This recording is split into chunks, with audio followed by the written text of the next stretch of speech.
사무엘상 2장을 보겠습니다. 12절로부터 21절까지인데요. 12절부터 17절까지 먼저 읽겠습니다. 사무엘상 2장 12절부터 17절까지 12절부터 17절 같이 읽습니다. 시작. 12절. 엘리의 아들들은 행실이 나빠 여호와를 알지 못하더라. 그 제사장들이 백성에게 행하는 관습은 이러하니 곧 어떤 사람이 제사를 드리고 그 고기를 삶을 때에 제사장의 사환이 손에 3살 갈고리를 가지고 와서 그것으로 냄비에나 솥재나 큰 솥대나 가마에 찔러 넣어 갈고리에 걸려 나오는 것은 제사장이 자기 것으로 가지되 실로에서 그곳에 온 모든 이스라엘 사람에게 이같이 할 뿐 아니라 기름을 태우기 전에도 제사장의 사환이 와서 제사 드리는 사람에게 이르기를 제사장에게 구워드릴 고기를 내라. 그가 내게 삶은 고기를 원하지 아니하고 날 것을 원하신다 하다가 그 사람이 이르기를 반드시 먼저 기름을 태운 후에 내 마음에 원하는 대로 가지라 하면 그가 말하기를 아니라 지금 내게 내라. 그렇지 아니하면 내가 억지로 빼앗으리라 하였으니 이 소년들의 죄가 여호와 앞에 심히 크면 그들이 여호와의 제사를 멸시함이었더라. 아멘. 제사장과 제사장의 아들 제사장 홈리와 피나스죠. 엘리 제사장도 믿음 없어서 예배를 함부로 했지만 그 아들 2 제사장도 예배를 함부로 했어요. 반면에 사무엘과 엘리 가족은 사무엘과 그의 한나 가족은 예배를 매우 중요시 여겼습니다. 그래서 여기 보면 예배에 대한 상반된 2 태도가 나와요. 하나는 불량한 사람들, 하나는 신실한 사람들. 우리가 이런 데는 먼저 불량한 사람들이에요. 이스라엘에서 대제사장 하면 최고 권력이에요. 왕이 없던 사사시대 때에 대제사장은 정치, 재판, 또 종교, 이 모든 것의 최고 우두머리였습니다. 이런 사회적 최고 권력자들 아들들이 행실이 악하기 그지 없었어요. 제사라고 하는 건 하나님과의 관계를 회복하고 교제하고 우리 자신을 하나님께 헌신하는 시간이죠. 주님의 은혜를 받는 은혜의 시간. 그래서 겸손해야 되고 엎드리는 경배가 필요한 거예요. 그런데 이들은 함부로 했어요. 제사의 마무리는 제물을 바치고 나서 제사장이 제물을 먹는 것으로서 마무리가 되는 거예요.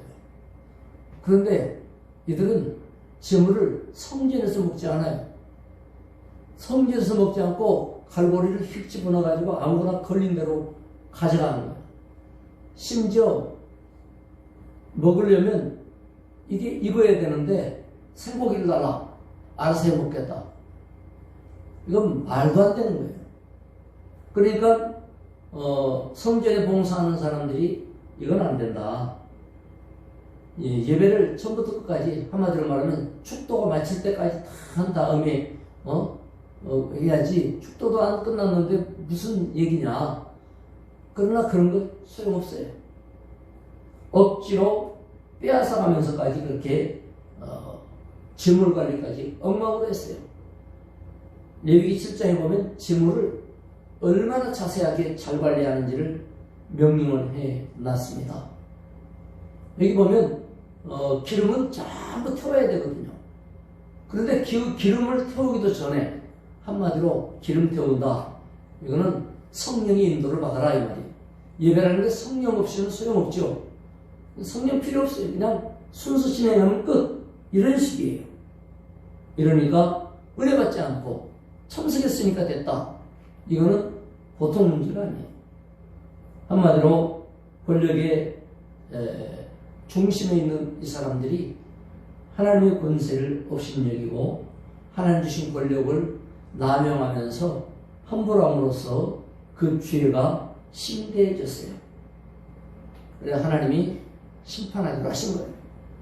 이 사람들은 예배에 불량한 사람들이 있어요. 그러나 신실한 분들이 있어요.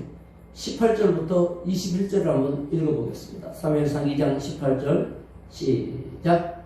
사무엘은 어렸을 때에 세마포 에봇을 입고 여호와 앞에서 섬겼더라.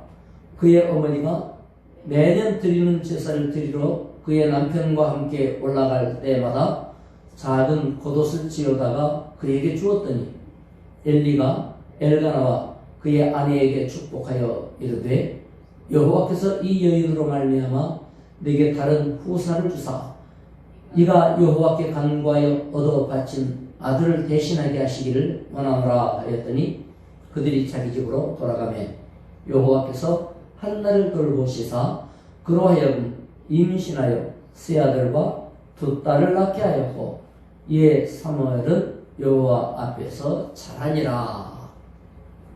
보세요. 한나의 가정은 얼마나 예배에 신실했는지. 사무엘은 비록 어린 아이였었지만 하나님을 성실하게 섬겼어요. 그 제사장들이 엉망으로 하나님을 섬기는 것을 보여줬는데 참 놀랍습니다. 엉망으로 하나님을 섬기는 걸 봤으면 그 제자가 하나님을 엉망으로 섬기는 게 상식 아닙니까? 그래서 우리는 뭐라 그래요? 자, 본을 잘 보여라. 그래야 따라오는 사람도 잘 따라간다. 이렇게 말하죠? 그런데 사무엘은 본을 엉망으로 보인 제사장들 밑에서 진짜 모범적으로 하나님을 섬겼어요. 이게 신비요 은혜예요. 우리가 보면 술주정꾼 자식들 밑에 술주정꾼이 나와야 그거 정상일 것 같은데 어떤 집은 보면 그렇게 훌륭한 가문에 엉망인 자식이 있는가 하면 그렇게 엉망인 가문의 부모들 밑에 그렇게 훌륭한 자식이 나오는 데가 있어요. 이건 진짜 하나님의 은혜입니다. 우리 교회도 이런 하나님의 은혜가 충만하기를 축원합니다. 이 놀라운 일이에요. 어릴 때부터 제사장을 잘 섬겼어요. 원래 예배도 또 잘 드렸어요. 구약 율법에 의하면 30살 되기 전에는 제사장이 될 수가 없어요. 그런데 사무엘은 보조죠. 보조. 제사장 보조. 한나랑 그 부친 엘가나가 예배를 드리러 올라올 때 매년제, 1년에 한 번이 매년제죠. 한나는 이 겉옷을 지어 왔는데 작은 겉옷이다. 나이가 어렸다는 얘기죠. 19절을 보면. 그러니까 어릴 때부터 제사장도 아닌데 사무엘은 에봇은 뭐예요? 제사장이 입은 겉옷이죠.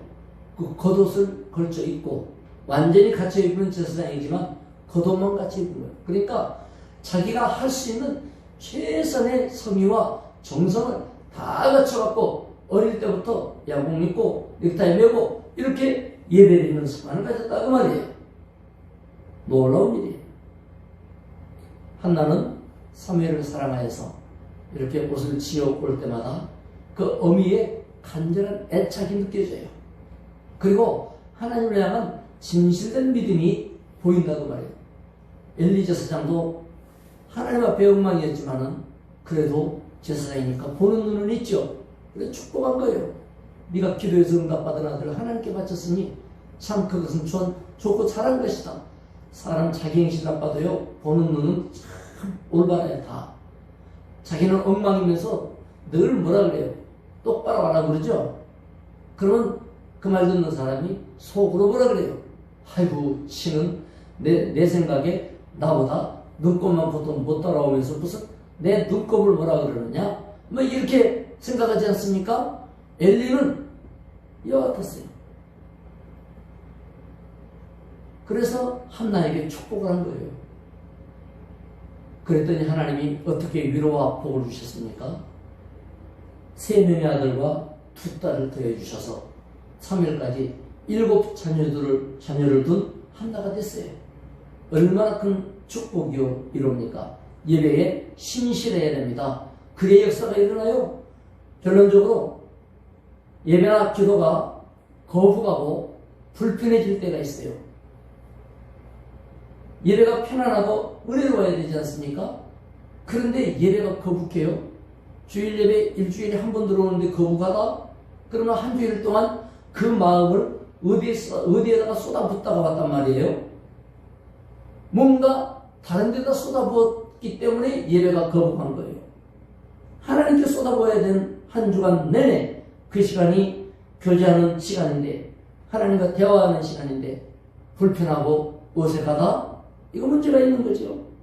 어린 사무엘이 날마다 얼굴 맞대고 사는 사악한 제사장들, 그 어른들보다 더 사악한 인간들만 우리는 만나고 살까요? 그럴 리가 없죠. 하나님 앞에 엉망인 사람을 만나고 사는 그 횟수를 따져보면 사무엘같이 자주 만나는 사람이 어디가 있어요? 근데 우리는 가끔 만나거나 몇 번 만나거나 하루에 한 번밖에 안 만나거나 이런 어떤 일들에 대해서 하나님 앞에 꼬이기 시작하면 예배가 불편해지는 거예요. 기도가 어색해지는 거예요. 여러분, 하나님의 뜻대로 주를 영화롭게 하기에 도전해야 됩니다. 어린 사무엘을 보면서 혹시나 내 신앙이 병들어 있는 건 아닌지 살펴봐야 돼요. 예배에 엉망이었던 엘리 가문과 예배에 신실했던 사무엘의 가문이 비교돼서 나올 때 나는 얼마만큼 사무엘 쪽에 예배에 신실했는가, 아니면 나는 얼마만큼 엘리와 같이 예배에 형식적이거나 아니면 엉망이었는가를 따져보고 진단할 수 있는 것입니다. 천국 체질로 가고 있는 중인지 지옥 체질로 가고 있는 중인지 그것은 스스로도 알 수 있는 거예요. 하나님의 성령이 우리 안에 계시기 때문에 그래요. 구약은 성령이 그 안에 계시지 않았어요. 그러나 지금은 성령이 우리 안에서 가르치시고 깨우치시고 스승 되십니다. 인도하시고 이끌어주시고 계신다고 말해요. 그래서 예배에 신실치 아니하는 자신을 발견할 수 있어야 돼요. 그래서 얼른 돌이키고 회개하고 주님 편에 서야 되는 것입니다. 이제 엘리 가문은 예배의 엉망이었고 그야말로 불량했어요. 그러나 사무엘 가문은 예배의 신실함으로 하나님의 사랑이 그쪽으로 쏠리기 시작했습니다. 하나님께서 여러분을 사랑하사 예배가 좋고 기도가 편하고 하나님께 나오는 게 신나고 주의 사람 만나는 것이 행복해야 됩니다. 이것이 내가 건강한 신앙이라는 증명이고, 내 믿음은 이상 없다. 그런데 사람은 어색하다. 믿음의 사람은 편치 않다. 기도가 어색하다. 예배가 뭔가 껄끄럽다. 그건 병들었기 때문에 그런 거지 딴 말 필요 없어요. 어떤 말을 해도 지금 아파 있어요. 아픈 줄 알면 아이고 아프다, 왜 이렇게 힘들까, 아파요 하나님 고쳐주세요 하고 하나님께 나와 치료받는 것이 정상적인 거 아니겠어요? 엘리 가문은 치료할 생각을 안 했어요. 그리고 나중에는 그 병든 게 아무렇지도 않게 됐어요. 아프지도 않은 것처럼 느끼지도 못하게 됐어요. 이걸 뭐라 그러냐, 완전히 중병이 드는 거죠. 그래서 하나님의 심판이 기다리게 됐지만 사무엘은 반대로 은혜 받았어요. 주님의 쓰임받는 일이 일어난 거예요. 하나님께서 여러분을 사랑하사 예배의 신실함으로 축복의 주역되기를 주 예수의 이름으로 축원합니다. 기도하겠습니다. 하나님 아버지 감사합니다. 오늘 또 우리는 두 가문을 비교해놓은 말씀을 통하여 우리 자신을 살펴보았습니다. 사무엘과 같이 신앙에 서게 해주시고 예배가 행복하며 참으로 신실하게 도와주시기 원합니다. 하나님을 향하여서 자세를 바로잡고 중심을 잡기를 원합니다. 엘리 가문 그 제사장들과 같이 참으로 하나님 앞에 완고하고 사악한 제사가 되지 않도록 형식만 남고 그냥 순서만 남아있는 것이 아니라 진실로 우리가 살아서 하나님께 우리 자신을 온전히 교제하고 드려지는 아름다운 예배자들이 되도록 2023년을 축복해 주시옵소서. 예수님의 이름으로 기도드리옵나이다. 아멘. 각자 기도하시기 바랍니다.